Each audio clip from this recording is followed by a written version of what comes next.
বাচ্চাদের মামপটগুলো কিভাবে পরিষ্কার করলে গন্ধমুক্ত হবে, এছাড়া বাসায় রিমোটটা বারবার পড়ে গিয়ে ভেঙে যায়, তার জন্য কি সমাধান রয়েছে, ডাল কিভাবে স্টোরেজ করলে একটুও পোকা ধরবে না, ডিম সিদ্ধ দেওয়ার পূর্বে কি দিলে ডিম ফাটবে না, এছাড়া চিনিতে কি রাখলে একটুও পিঁপড়া উঠবে না, এইসব নিয়ে রয়েছে আজকে ছোট্ট একটি কিচেন টিপস এবং ট্রিক্সের ভিডিও।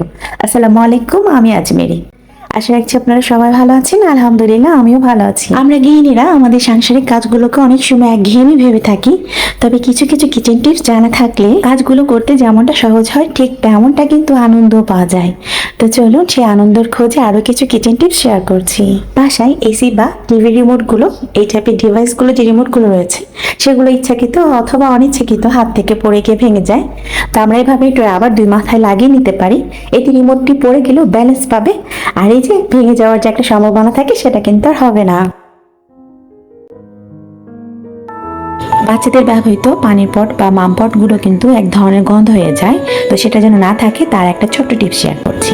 এখানে আমাদের নিত্যদিনে ব্যবহৃত সামান্য পরিমাণ পেস্ট নিয়েছি। এরপর আমরা যে ওষুধ খেয়ে থাকি তার খালি খোসাটাকে ছোট ছোট পিস করে কেটে নিচ্ছি।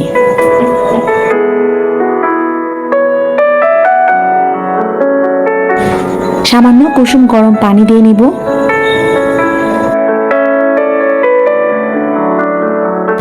তারপর ঢাকনাটাকে লাগিয়ে একটু ভালোভাবে ঝাঁকিয়ে নিব। ঠিক এভাবেই 10 থেকে 15 মিনিটের জন্য রেখে দেওয়ার পর এটাকে ভালোভাবে মেজে ঘষে ধুয়ে নিব। এভাবে যদি মামপটগুলো ওয়াশ করা হয় তাহলে কিন্তু কোনো গন্ধ থাকবে না।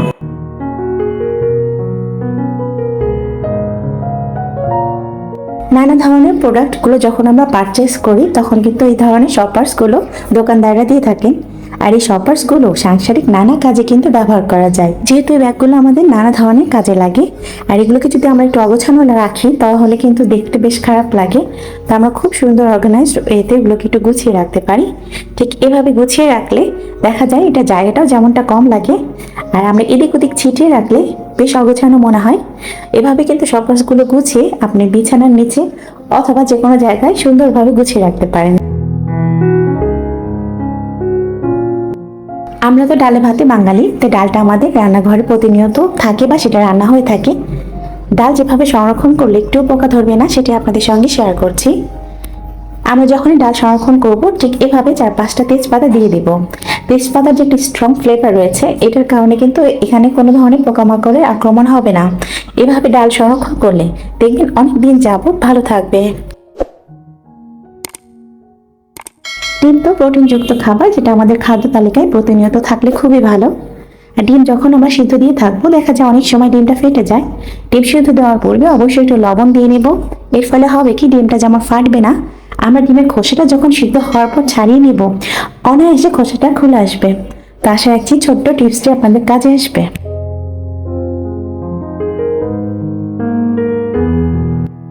যেহেতু এখন ওয়েদার খুবই গরম, আর তাই চিনি লবণের মাঝে ময়শ্চারাইজার জমে যাওয়া আর পিঁপড়া ওঠা এই সমস্যাগুলো হয়ে থাকে। আমরা চিনির মাঝে কয়েকটা লবঙ্গ রেখে দিলে চিনিতে পিঁপড়া ওঠার সমস্যাটা থেকে কিছুটা হলেও রেহাই পাবো। তো আশা করছি আজকের এই সমস্যার সমাধানগুলো আপনাদের ভালো লেগেছে। আবারও ফিরবো নতুন কোনো ভিডিও নিয়ে। সে পর্যন্ত আজকে এখানেই। আল্লাহ হাফেজ, আসসালামু আলাইকুম।